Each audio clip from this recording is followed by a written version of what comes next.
Hi, my name is Marcus Theodore, and I've been a wedding videographer now for 25 years. That's a long time. It's a lot of experience. It's a lot of weddings. It's a lot of brides, and running C2 Films now in Melbourne and Sydney. Close to 18 years, coming up to our 18th year. What an 18th year to celebrate. 2020, it's amazing. Now, I've in all that time shooting weddings and being part of so many different weddings, I've come across a big group now and then. And I've got to say, when I say now and then, I mean often. And there are so many incredible events that I've been part of, and some events that literally blow, like you think you've seen it, and then you roll up at a big group wedding, and then you haven't seen it. You're experiencing something else. There was this one wedding I remember, and it was a little while ago, and it wasn't so much because of the setup, because they always do these. They have these incredible setups. You know, they hire out a warehouse or a building or a foyer area or something of that nature, and it wasn't so much of that, even though it was stunning. It was more so the event itself. I remember Bruce, who heads up, him and Chika, who head up the big group. And Bruce wanted a particular shot of these tables, an aerial shot, interior. So I hired a professional drone operator, got him in and had him standing in front of the foot of the tables. And the whole idea was to fly up, lie across, fly back, land. Nothing to it, straightforward, right? Well, I hadn't realized, I mean, this is going back a little while, so the drones looked like this, right? You could probably sit on top of it and it wouldn't lift you. They were big propellers. And it took off, and all the staff sort of went to one side of the room while we got the shot, and then it flew over the tables, and as it was flying over the tables, because of the propeller, the wind, the air, table settings started to fly off, and it was the table settings, the name place where people were meant to be seated, and their names and their napkins and the little bits and pieces that weren't so heavy started to fly off the table, and staff were like, "Oh, Marcus, land it," and the drone operator's sweating, and he's "No, do I land?" I go, no, you gotta get the shot, because I'm right over his ear looking down into the iPad going, "You gotta get the shot, you gotta get the shot, keep flying, land, I'm gonna know you gotta fly, you gotta get the shot." And the shot was amazing, and he went to the end of the room, and he's come back, and as he landed, the staff ran in like a well-oiled machine, and like magic, before you know it, everything was back to normal and where it should have been. And I took the iPad and I ran, and I found Bruce. I said, "Bruce, look, I'm sorry, and no, I did this, and this is what happened, and people want to kill me now." And I showed him the shot, and he looked at it, he goes, "Great, you got the shot, fantastic." And that's Bruce for you, like really fun. This is what I want, this is what I'm gonna get, and this is how I'm gonna get it. And that's a testament to the way the business looks now. And later on that evening, it was dancing, it was horrors, it was big people dancing everywhere, running into each other, colliding, and not to name drop, but I will.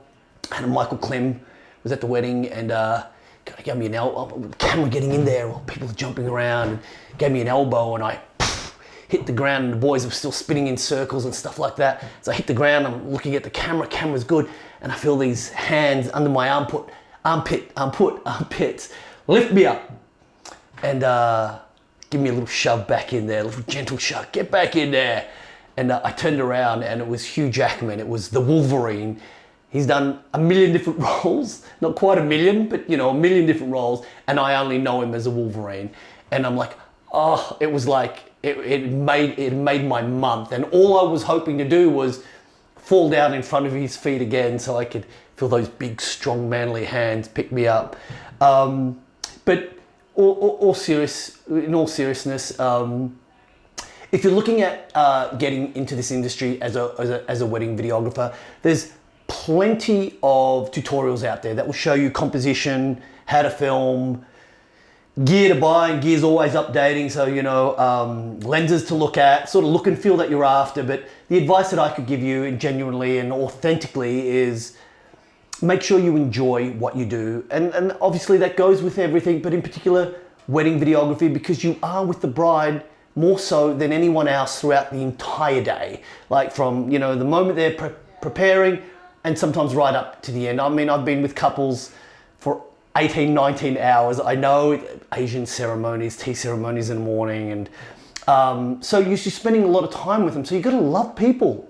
You got to love that environment, that, you know, families coming together, a really poignant moment. You've got to be very respectful of that and not critical of different traditions or cultures. You just got to accept it and wear it all and really embrace it and really enjoy it.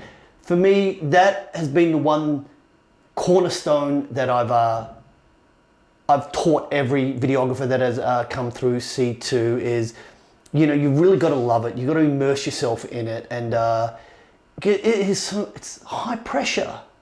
And sometimes it doesn't go your way. It's long hours and you're standing around and it's too hot and it's too cold and you haven't had a bread roll all day and all you want is a bread roll at the venue and it's 11 o'clock and you've got no bread roll. That never happens at big group functions. You're always fed and always fed really well. So just immerse yourself in it and really enjoy it. And you'll know sooner rather than later whether it's for you.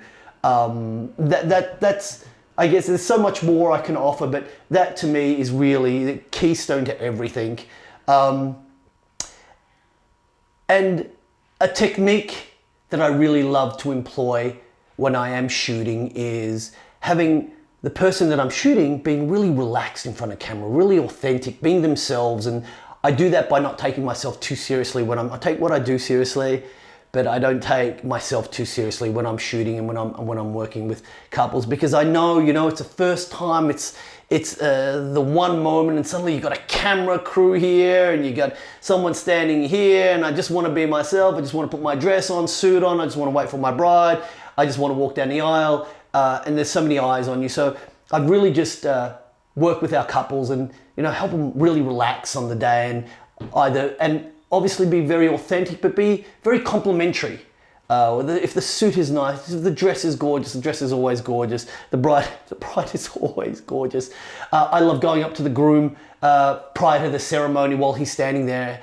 And obviously I'm shooting whilst I'm doing this, and I'm like, mate, you are batting way above your average. She is stunning. I don't even know why you're here. And that look that he gets, never pissed off. I know it may sound like he could. He's not. That look of excitement and expectation in his eyes, you know, really surfaces because you've said something that really triggers that response. And for me, that's the sort of thing I do as a wedding videographer, as a technique of just getting the couples to be really relaxed in front of the lens, because it's not easy. And not everybody's used to having cameras pointed at them. So just, you know, be very complimentary, be authentic, because brides and grooms, brides in particular, have BS radars. So you just gotta, you know, find your way and don't force it. But you know, really mold yourself in. Be a friend, be a family member on the day, and I promise you'll get the very best out of the couple. And they're some of the best wedding films, not sort of you know, where they're located, what destination, what dress they're wearing. It's them being themselves, and they see that after the day when they look back on their wedding film, and that's what they fall in love with, and not so much clever editing techniques or camera techniques. That's it for me from my lounge room. You're out there, stay safe, stay sane. It's a big thing. And stay healthy, and I can't wait to get back out there and look forward to seeing all our friends in the industry very, very soon.